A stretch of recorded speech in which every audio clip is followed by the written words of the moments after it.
Hello and welcome, Fright fans, to this, the Horror Story Corner, where today we are celebrating reaching over 500 subscribers.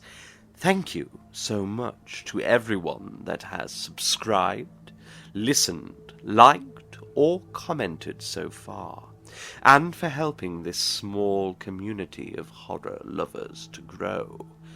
In response to this, I am today releasing an original horror tale, written by myself, and one of my personal favourites, as whilst I wrote this, late into the night, I managed to give myself a little fright. It's a terrifying traversal into the realms of revenge beyond the grave, born from betrayal and wickedness. It's a story presented by our fear-filled narrator James Adler, and concerns the events surrounding the suicide of his cousin's wife. However, all might not be as it seems, and revelations will place all involved before us, here in the Horror Story Corner. I hope you enjoy. He will swing. Account written by James Adler, 12th of August, 1912. The following is a full and frank account of all the information that is relevant and which pertains to the mysterious circumstances surrounding my cousin, Stephen Adler. Although what I write is factual, I must admit here to an expanding and romanticizing of the narrative, as is my habit as a professionally established writer. Although the sources contained herein are a combination of my own memories, discussions with members of Papelwick, and an account written by Stephen, descriptive sections and deductions have been made by me. Having laid out this caution to the reader, I will now commence. Delirium had seized upon Stephen's mind in the cold winter of 1890. His wife had been found dead. She was hanging from the pronounced rafters of an equipped but unused nursery. Her untimely demise had affected Stephen greatly. This was augmented by the note left in her own hand. Although I had personally not read it, he recounted it to me in his somewhat more lucid ramblings. It stated, "It is you, Stephen, that is culpable for this sin. No further options are afforded to me, and it must be so. I pray God is forgiving." Due to the fragile and rambling condition that he found himself in, I felt charged to provide the man lodging. My wife, having raised our two fine children and consoled them through fever-driven nightmares, took to the task of nursing him quite well. Distancing himself from Newbury House aided his wailing spirit well, and after 2 days, the bizarre febrile of the mind dissolved. It left in its wake increasing logic and strength. On the 4th day, he arose and managed to make it down to breakfast. Until then, he had taken to either denying food entirely or having to be fed, a task my poor Isabel cared for the least. This morning, however, his moods were enlivened, and all previous shadows around him seemed softened by the breaking light. It was a brittle and tentative state, but one that struck me as deeply encouraging. Upon his appearance at the dining table, I instructed the kitchen to provide a heavy serving, and one complemented by all the items that aid in the strengthening of body and mind. He ate briskly, at first without word, but once his ravenous state began to be quelled by the well-equipped table, he would break occasionally from eating and begin to engage in small discourses. I must add at this point, to any eyes beyond my own, and those of our Lord, that I commit only as close to fact here as memory will allow, and whilst words may change by the dimming effects of time, their meaning shall be as close to the original as I may summon. The conversation I am about to present is at the earliest point of all the events related in this story, and occurred some 22 years prior to it being committed to this page.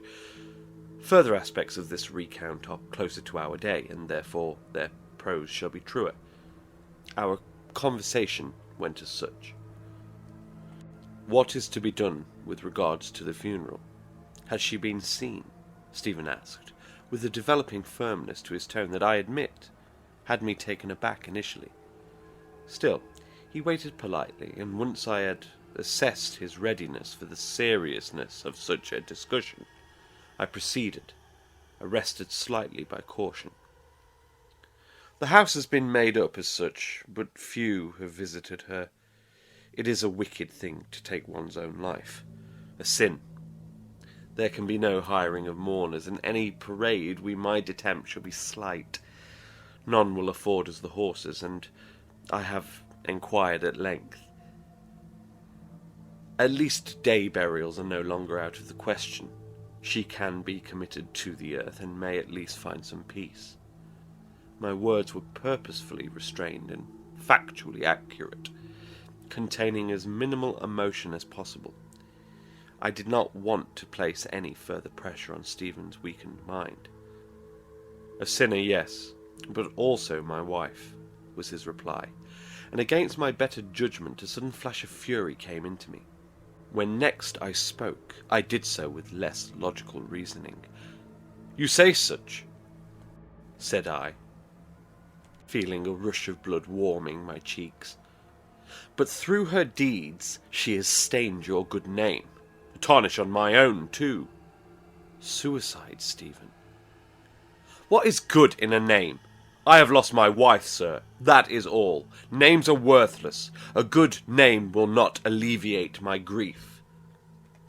At this juncture, there was a palpable sense that Stephen's mind was again descending, so I alighted and carried the subject away to friendly and more airy plains. "It is blissful that we should behold such amounts of light this far into the winter." "There is no light without her," stated Stephen, with a barren and melancholy look, the once bright twinkle that shone from his eyes becoming hazy and dim. "And yet the day still begins, the sun takes its usual place. We continue." This was an attempt on my part to allay his tormenting emotions, but instead he turned upon it with a vile and somewhat surprising anger. "Cavalier, callous and cold!" he shrieked, spitting towards me. "Your kindness is not wanted if it is to be tinged with such disregard. Summon me a trap, I wish to depart." It took some time after this to soothe his rage and convince him that I meant no disrespect or ill will. Eventually, though, resolution was found, and he agreed to stay until her remains had been laid. The prospect of returning to the site of her death was enough to shackle him, and although still flushed with a vermilion anger, he retreated to his room and took to further rest. Stephen and I conversed very little until the funeral. Him, still angry that I had taken the stance I had in condemning his wife's actions, and I, not wanting his anger to evolve into anything akin to madness. On the day before she was to be buried, there was an area of contention with the church. It was instructed that her body was to be laid separately from the graves of others.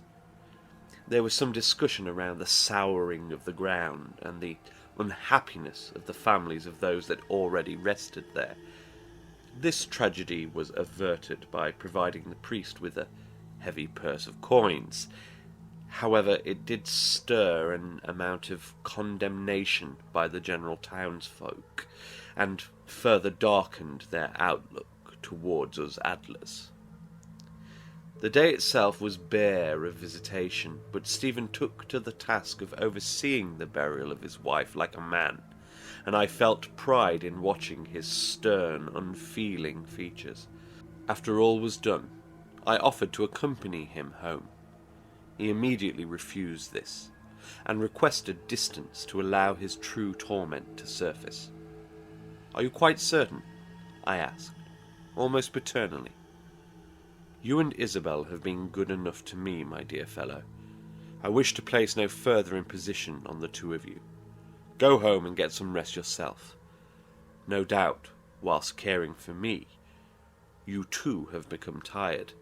You look it, and though you pretend otherwise, the events have taken their toll on you, dear cousin." At this I laughed, improper as it was due to our current location and the circumstances we were in. And Stephen roused a faint smile himself, even if he didn't feel like doing so. "Walking 70 paces to your house is hardly imposition, my good man, and you do not need to trouble yourself with my tiredness or the ill effects events have had on me. Just make sure you are well. Are you sure I cannot walk with you?" "I am certain," said Stephen firmly. "I must begin acquainting myself with the solitude that haunts the widower." Again he smiled, but this time a little less, and with eyes that drifted downward. And looking at him, haunted seemed an apt metaphor. There were new shadows to his face that I had never until that moment observed. "You will join Isabel and I for dinner soon, I should hope?" I asked earnestly. "That I will, cousin," replied Stephen. With that, we parted company at the cemetery gates. I returned home in silent contemplation, but somewhat satisfied that for the most part this macabre affair had been laid to rest. Not 1 hour later, I was stirred from a light afternoon slumber by a monumental pounding at my door. At first, I was a small amount trepidatious in opening it, but I quietened my nerves with reason and summoned my courage. Once opened, an initial relief began to fill me upon seeing my cousin. However, this was short-lived when I saw the ghastly expression wrought upon his features. It was like a man standing condemned before a firing squad. He was worse than on the day he had taken lodging with us, and more of a wraith than a human stood before me. I quickly shielded him from the prying eyes of the village, and acquired not a small amount of brandy. The man was so far afflicted that his trembles were visible, and I feared that he had had another episode of his earlier febrile. I took the fellow by the hand and led him into my study so that we would not be disturbed. I procured a thick blanket from one of the children's old bedrooms and enshrouded him. The weightiness of it seemed to please and quell him in a manner not unlike the slow soothing of an infant. He drew deeply from the glass of brandy, and so quickly that many times he coughed and sputtered. The desired effects began to take hold as he again became more of himself. I waited longer, encouraging him not to speak until he was able to do so. His eyes pierced me as they attached themselves to my form, and his few words, whilst unassuming at first, became disturbingly unsettling the longer they were left to linger. The most dreadful of all was the line he repeated most frequently, and this I can record word for word as though it were etched permanently into my mind. In almost a hypnotized stupor, he repeated, "She has stayed with the house." Few other perceivable utterances were given, or, I should say, I failed to retrieve any further fixed meaning from the man, so I opted instead to aid him to retire. With some effort, I managed to escort Stephen to the attic room, and provided him with enough heavy eiderdown so that he was both comforted and warm. He slipped into a slumber easier than I imagined, and I lingered by his bedside, repeating the phrase he had stated. This one fully formed idea. She had stayed with the house. And what he had meant by it plagued me late into the evening, so that, even upon the arrival of my dear wife, I found it impossible to leave my study, and betray my solitude and fixation. She did call on me to check that I was well, but receiving only a scowl and silence, she began to exit. It was not my usual habit to refrain from greeting and showing kindly affection, and the abstinence would no doubt leave her somewhat startled. Hence, before she could fully remove herself from the study, I took her softly by the shoulders. I allayed her dismay by stating that it was due to Stephen that I had become so ponderous, and, sated by this alone, she too retired to bed, not requiring or asking any further explanation. For my mind to seek relief and to cease playing those words over, I found no further option than to investigate the macabre state of affairs for myself. Before doing so, I looked in on Stephen, but finding a restful sleeper, and even a semblance of serenity in his brandy-sedated state, I left him to his dreams undisturbed. Not wishing to wait for the morrow, I took a heavy coat, scarf, and sturdy boots, and bore out into an unwelcoming night, filmed by thick fog that hid the sky and made the few traces of moonlight beautiful, but redundant in aiding my sight. Mercifully, the distance was short, and having walked these cobbled and uneven streets for the better part of 4 decades, I arrived at Newbury House without incident. The sensation of the place had altered, and the air, already deeply chilled by the full throes of winter, cut deeply. The frame of the manor stood forth from the mist, and was oddly illuminated against the darkness by some hidden and almost preternatural source. Indeed, even on such a starless and deep night as this, every stone and crevice of the facade was visible. It had taken to its features something of a haunted quality, one never noticed by any passer-by before this evening, but now unmissable and undeniably there. It was an offness, slightly away from centre and correct, and dreadfully unsettling. I wanted to make haste and to scout the place, so that I may return home to a warm fire and strong drink, but found my conviction waning.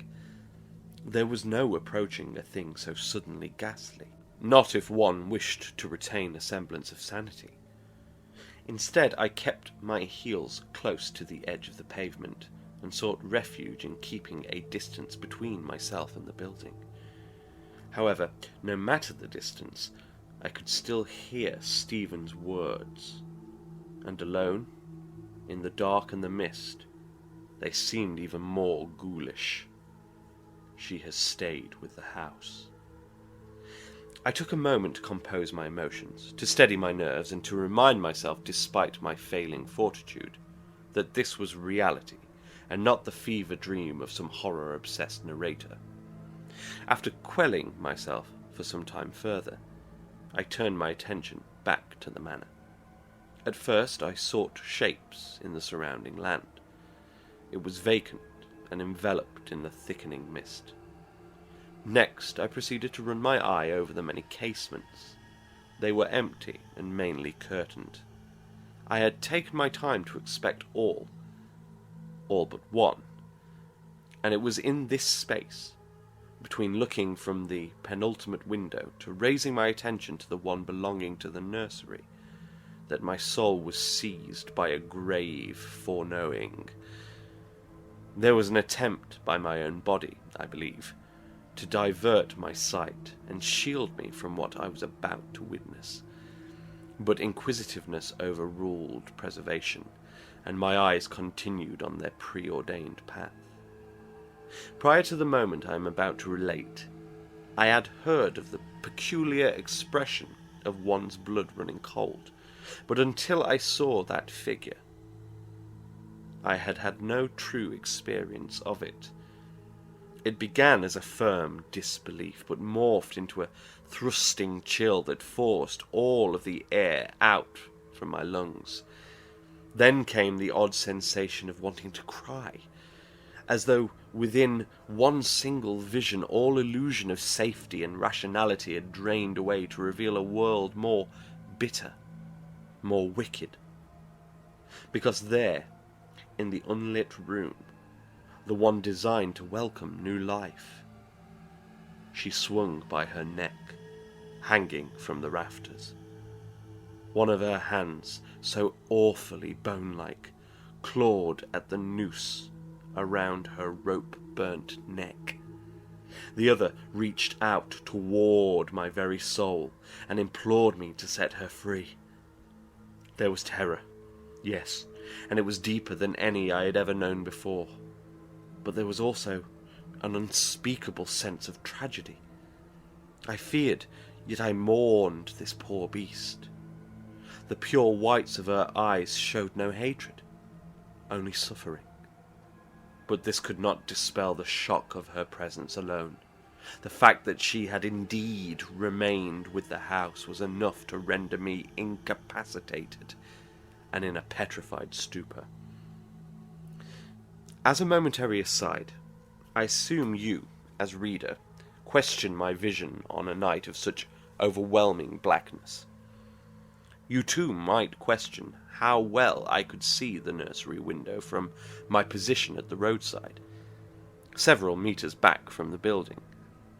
I must admit here that I too have wondered how I saw so clearly on that so foggy of winter evenings. But weather and darkness were irrelevant. Space and perhaps even time were strangely transmuted in that moment, and though the figure hung in the window, the space between myself and the glass exited, so that I found myself placed beside her. Every detail swayed in a horrific fashion before me, her lips bluing as the temples throbbed to push fresh oxygen to her dimming mind, ultimately failing. She had regretted her actions, that was apparent. Her face was not of a woman that wished to taste death any further. I was surprised by how determined she was to claw at the rope, until her fingernails splintered and tore out. It made it impossible to believe that she wished to taste death at all. Everything in her wanted to live. Then, without knowing exactly what, I perceived that there was something else. A dark mass gathered by the door of the room, and from this shape I could sense a pure hatred. I think it was watching her. I think it wanted her to die. Without conscious thought, the words "I am sorry" exited my lips, and with them I was released from this vision, space returning and throwing me off balance. Tumbling hard onto the concrete, I hit my head into unconsciousness. After some time, I know not how long, I awoke and stumbled away, part crawling. Though dazed, I took great care not to look at the manor window again. Bafflingly, by the time I arrived home, Stephen had awoken, gathered his few belongings, and had taken his leave. I learnt this from a frantic Isabel as she tended dutifully at the gash that still scars me today. Apparently, he had left in a mixture of fear and fury, and stated that he needed to be as far away from this town as possible. After what I had seen for myself at Newbury, I could quite understand him wanting to place some distance between himself and the manor. I did not blame him nor judge him for fleeing. I was, however, greatly concerned for his welfare, and whilst I would not restrict or hamper his flight, I did send word of his leaving to family and mutual friends. I asked that should he make contact with any of them, that they should inform me immediately. I did not hear anything of Stephen again for a very long time. And as the days gathered into months, I began to fear the worst. Finally, as the months formed years, I gave up hope of ever speaking with him again, although the optimist in me placed him amongst the living still. The years that gathered between then and now are of little relevancy, and pertain only to the personal matters of my own life. My experiences bear no further insights to the narrative as a whole, as, since the night that I saw the horrible and pitiful spectre at the nursery window, I have had no further dealings with the world that seeps from the shadows of our own. At least, not until very recent developments, which I will relate to you shortly. Before I do, it may be of small relevance to note that in the first few years after Stephen departed, Newbury fell into the hands of the bank and was let to a succession of different but reputable persons, some of whom I had the pleasure of entering into discourse with. By all accounts, reputable though they were, few tenants remained in the house much longer than several weeks. It was said that many were plagued by visions and clamours, rising from the depths of the occult. And whilst I never heard word of any physical harm that befell those individuals brave enough to reside within Newbury, I did hear of one poor soul who, convinced they were visited by a spectre driven mad by a murderous desire for revenge, attempted to hang themselves in the very same room that Sarah, Stephen's wife, had died. Upon hearing this story, it did make me wonder if the dark and angry mass that I sensed, watching from the corner of the nursery, observing Sarah's suicide, may have been the same creature that pressed this fellow to want to kill himself. It also made me question if there was some supernatural interference in my cousin's wife's sad departing, and the thought of it chilled me. The gentleman who attempted to kill himself was apparently seen by a physician who recommended admittance to Millbrook Asylum. After this, and a string of other peculiar circumstances, the house was propositioned for sale at a figure absurdly below its worth. Yet no one bought, and as further time mounted, the house groaned under years of disuse, and began to wither and decay. As previously stated, during all of this I had heard nothing from Stephen at all, and then, quite without warning, I received a letter that he was to travel from London and arrive back in Papelwick. This letter I received but a few weeks prior to this very day. To state that I was jarred by finding him to be both alive and well would be quite an understatement. However, knowing that he would soon return home filled me with joy and an inexplicable trepidation. I couldn't completely explain the latter, but I assumed it related in some way to what I had seen immediately prior to Stephen's departure all those years ago. Herein I have enclosed a copy of his letter for perusal by the reader. Dearest cousin, with such a noble and caring heart as the one that nursed me back from the very edge of the abyss, I know that you will forgive me for never writing before. I thank you too for not making chase beyond the words you sent out to our friends and neighbours. It was a simple necessity to put our shared town and the memories within as far from my mind as possible. And, truthfully, it may have remained that way until I myself fertilized the oxeye.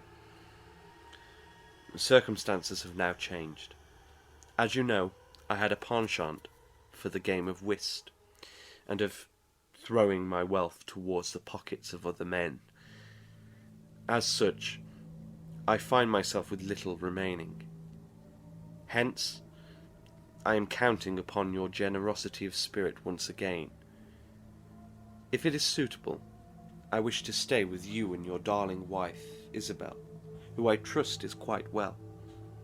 I would not consider such imposition if I were not desperate, my dear friend, but it is in desperation that I beseech you.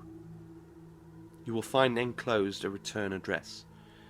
If my request is too great, then please do state so. I assure you, you will not find me sore, only understanding.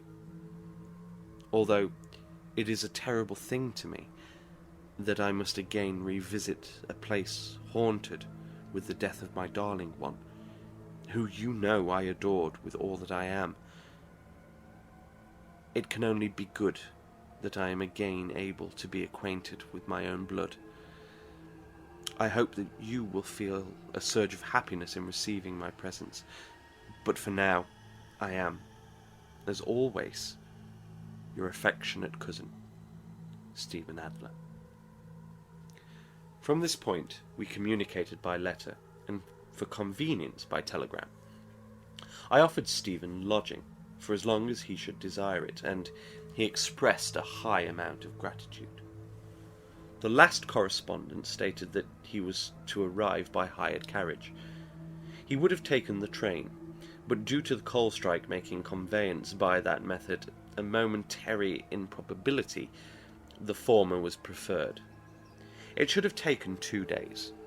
After 5, I had heard no more, and decided that somewhere on his route his mind had altered. I sent telegrams, but none were answered. 2 days following my last unanswered telegram, and taking us to slightly over 4 weeks from the day that I now write, there was an unexpected knock at my door. I readily attributed it to a delayed Stephen, but upon opening it, I was surprised to see David Pask, the local baker. He was deathly pale, and of a pallor that suggested he was near to fainting. I took him into my study promptly, and, once I had rested him in my high-backed chair, closed the door too. When I observed the first colours of life blush into his cheeks, I made comment. Again here, I shall present the dialogue as best as my recollection will allow me. However, it is done so without the collaboration of those involved, and whilst the general idea will remain, the content may not be exact. I believe I began by stating, "Mr. Pask, are you quite well, or are you in need of a doctor?" The man looked so affrighted, I feared that he may never speak again, but after a moment's pause and several crossings of himself, he spoke. "I have seen the most ghastly of apparitions. O Lord, protect us."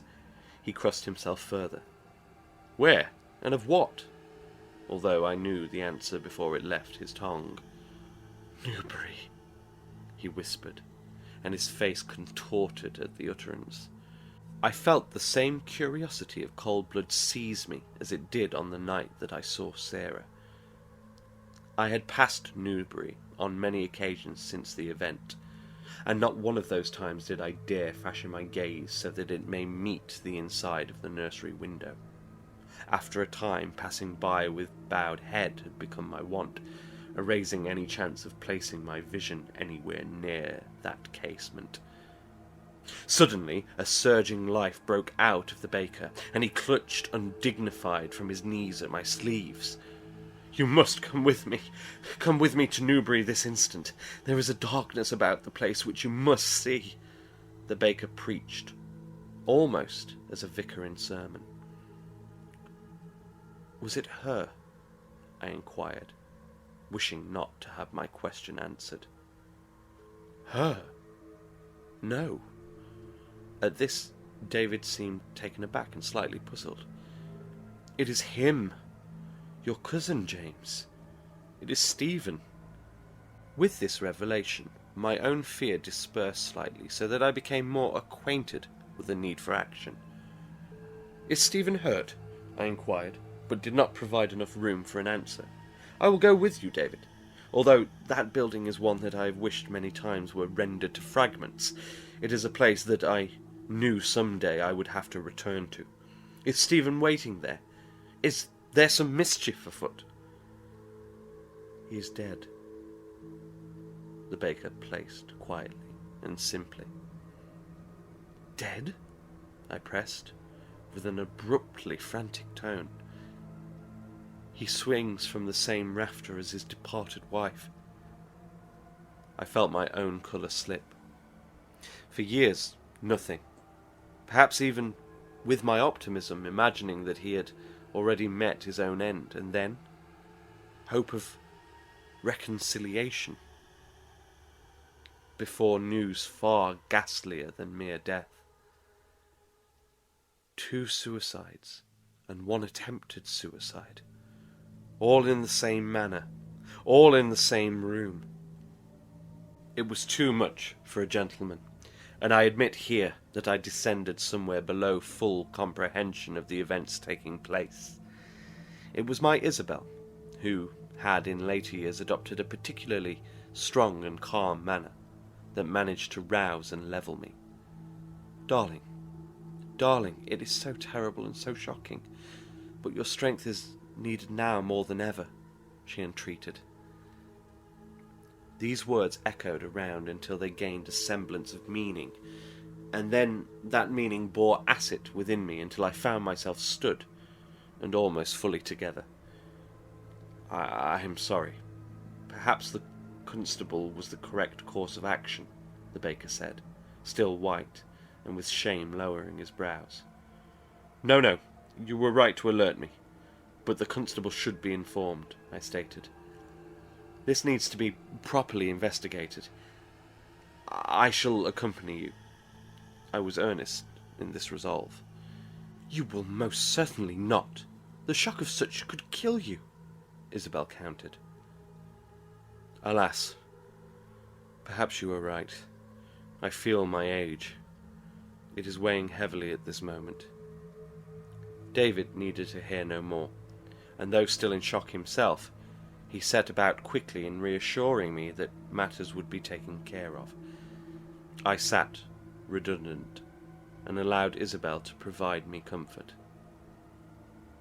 In the following days, the funeral was completed for much less coin and with much less condemnation than that of Stephen's wife. The vicar had been sympathetic in his temperament, and there had been softening views of suicide generally, as we moved from our hard Edwardian to our new Georgian sensibilities. The matter was then closed in my own mind, and to protect my nerves I did not turn to speculation regarding some preternatural and malevolent spirit. As I saw it, or as I wished to see it, Stephen, having been on the point of financial ruin, and seeing the house in which his wife had taken her own life, became so overwhelmed with grief that he clambered through the wreckage. Once firmly in the spot of her death, he took to doing the same. A terrible but completed tale. Then, 1 week before this very day, the constable came to my door. As Stephen's only living relative, he saw it fit that I should possess his last words, written in a shaky hand on several small pieces of paper found in Newbury. But before he took his leave, the constable warned me that their content was rambling and nefarious. He suggested that there was very little use in the reading of them, other than to see that Stephen's mind was clearly unwell, and recommended that I shouldn't. But ultimately, he left that decision to me. It is regretful to state, but having studied them closely, and in a rash effort to save my own stability, I committed them to flame. However, reflecting on the situation and deciding that it is worse to keep the whole burden of knowledge to myself, for the words remain fresh in my mind no matter how I try to erase them, or to bury them in some dark recess, I have instead decided to keep record of all these terrible events. Hence, I will add what I have learned from the papers here, and what I have since learned from other villagers. Then I will leave it to the reader to decide for themselves the meaning and authenticity of the whole affair. And I hope, in the act of doing so, I can create some small space in my own mind to again let in some light and peace, which may someday lead to a restful night's sleep. Again, and for the final time, I must state that, as this is a telling in my own words, I can but only apologize as to my dramatic and descriptive nature as an author, committing the words as if they were fanciful fiction, affords me more bravery to continue. And continue I must. Stephen arrived back in Papelwick 2 days after I had received his last telegram, and urged his conveyance to slow, allowing him to alight at the edge of town. Too much inactivity caused his limbs to take on a dim ache, and he required some good country air. Along his excursion he took to the homeliness of a quaint eatery, and indulged in a plate of rather splendid meats and cheeses, and accompanied it with beer. He found, to his liking, that the charges were much less than that of the city, and in spite of his financial issues, his pocket remained undented. A little tighter around the waist, he continued along to the heart of the town, but somehow, and quite without his knowing, he happened upon the cast-iron gates of Newbury. A curious flutter of an imagining was born in that moment, as he stood looking at the magnificently high gables. The stonework remained immaculate, if not a slightly darker shade than he had recollected. In the many years it had not lost everything of the initial charm that had drawn him towards it. Perhaps it was that immodest, luring charm that led him into wanting to enter again. He felt no ill towards the structure, and did not find the building intimidating. In fact, it was rather welcoming, excluding the surrounding gardens, which had been overcome by weeds and unruly wildflowers. Carefully, his eyes moved towards the window of the nursery, and there, in the window, stood only vacancy. The imagining grew in force until it was almost said out loud. If chance would allow, he could live there again. Surely, after all the years of disuse and with the support of his wealthy cousin, he could acquire it once more. Perhaps, in time, make a healthy profit, which could furnish his love of gambling for many more years. Feeling strong and almost overcome with an odd excitement, the old fear of the place had vanished entirely.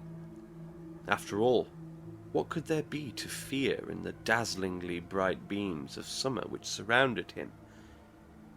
He pushed open one half of the gates, and it cried out in the agony of 20 years of dormancy. Suddenly his heart took on a quickening rhythm, which somewhat cleared his dreaming mind. He paused, considering if his current actions were the correct course, and he almost turned away.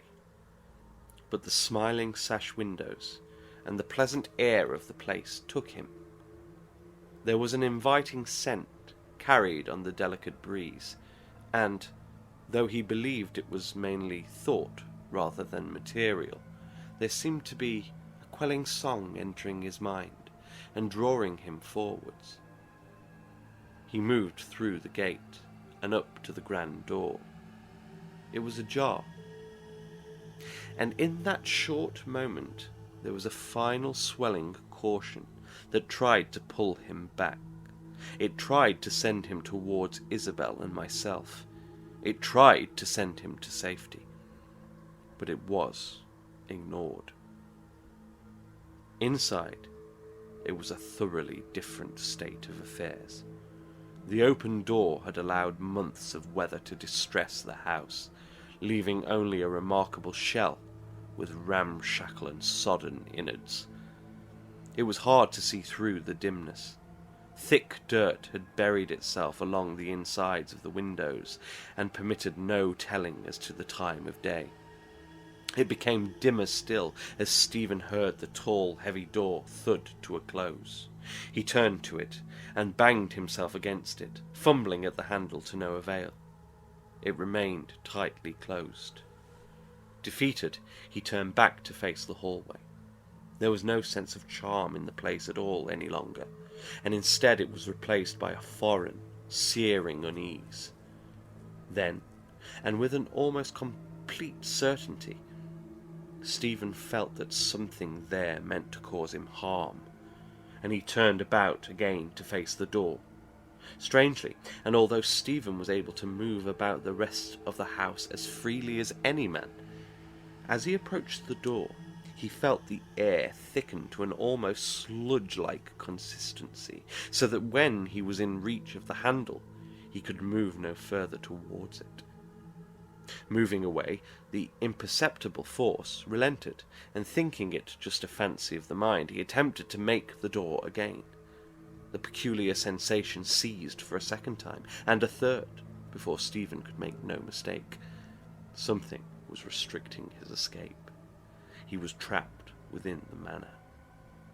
Abandoning all hope of exiting through the main threshold, he turned, and with a quickening pace began to detect his immediate surroundings. Half memory led him through the darkened hallway and to a door in the far left corner. Opening it, he entered his old study. As the main gas lines hadn't reached Papplewick on his departure, and as Stephen figured in all likelihood still hadn't, the custom was to burn oil. However, the oil had been used up many years before his return, and so he began searching through an old desk. Inside a small drawer in the lower right-hand side, his hand landed upon 2 small candles, and a lighter. Look appeared on his side as a weak flame bore forth when he struck it, and lasted only long enough to take to the candle before extinguishing. As the flame rose, and began a slight illumination of the room, he felt himself breathe deeply for the first time since he had entered. He used the candle to move over to the Leyden window. His first action was to challenge the integrity of the casement, but alas, after several attempts it was clear that it would give nothing to his force. So instead, using his sleeve, he tried at length to remove the thick gatherings of dust and grime that had amassed over the passage of time. This endeavour also proved fruitless, removing only superficial specks and allowing no further light to quell his growing disquiet. Frustrated, he turned to leave the study, and moved back into the hallway, gaining a sight of the front door. He charged towards it, favouring speed over caution, but he was met this time with an equally abrupt force, which threw him back and knocked him from his feet. After a few moments, he rose again, and manoeuvred his view back to that of the entrance hall, and here he considered varying recourses. To his immediate left was an entrance to the dining hall, which led on to the kitchen and then through to the servants' quarters, all of which were now quite empty. Before him was the door that led to his study, and a flight of stairs containing 15 steps in total. To his right was the long corridor, which had at one time been pleasant for musing in the summer, due to the fine art he had hung, and the 3 large windows that ran across it. It was here that his eyes were fixed when he first made out her form. It began with nothing more than a flicker, but in the preceding moments a mass quickly began to develop. The shape was adorned in a white flowing garment that around the legs and wrists of the wearer seemed adjoined to her thin, blue-tinged flesh. It cast from its essence enough fluorescence so that the thing alone might have been seen, but around it the darkness gave the impression of growing ever darker. Fractured and yellowed nails hung loosely from the hands and feet of the spectre. It was undeniably her, even in her bulging, strangled death complexion. It was the tormented spirit of his very own wife, though the apparition was far more sinister and abhorrent than any moment in her life, or of any visiting nightmare Stephen had experienced since her death. The mouth, affixed in too toothy a grin, stretched to sickening proportions, so that the corners rested almost at the eyes, which themselves were bulging white, with no irises or pupils to speak of, and traced along their surface were throbbing red veins, fit to burst and spray cascades of congealing blood at any second. Every bone must have been broken in that horrible neck, for the sound it made, a tearing, clattering, scratching, was indescribably dreadful, and the head swung and hung limply by her shoulder. There was something she clung to, something which swayed within her grip, and with a sudden surging horror, Stephen saw what the spirit held out towards him. It was offering a rope with a noose tied at the end. "No!" Stephen wailed, his eyes bulging almost as much as hers. "I will not! You will not do that to me!" And he spat towards her defiantly. Then the spectre began to flicker again, this time vanishing and recurring, as if in and out of existence. Each time it again became visible, it returned closer with more menacing a gleam. It continued to do so until it was mere inches away from Stephen, and cast out the rope so it might wrap around his neck. Stephen dodged the noose and turned, with a heart close to beating its last, and he moved in long, fast strides towards the dining hall, but as he reached the entrance to the room, the banshee rose before him again. He then attempted his study, but once more her figure returned to deny him access. He found quite quickly that he was surrounded by her form on every side but one, the staircase, and he became acutely aware that she was restricting his movements and leading him down a path of her designing. Dashing feverishly to the top, he found her again, stopping him from moving down the left side of the corridor. The flickering grew in speed, and at points she was almost entirely upon him, rope swinging for his neck, broken fingernails clawing for his jugular. Facing her and moving backwards, he quickened his pace to try and increase the distance between them. From behind, he could hear a heavy, swinging weight and a creaking from the rafters. She was driving him towards the nursery. She meant for him to suffer the way that she had suffered. She meant to do to him what had been done to her. Anger grew from beneath Stephen's fear. He would not bend so willingly to her deathly desires. He was the man, and hell, beast, or otherwise, he would not yield to her. Directly prior to the moment she was to lurch forth, providing him no recourse but to collapse through the entrance to the damn room where he was to die, he motioned swiftly to the right, and instead launched himself into one of the guest bedrooms. With haste, he took a sturdy chair and placed it at the handle of the door, hoping, no matter how futile, that this gesture may somehow restrict her entry. In his shock, he had let the candle fall somewhere along the landing, but he had retained both the silver lighter and the second shorter candle in his breast pocket. After striking the lighter several times, it finally produced just enough of a flame to light the wick.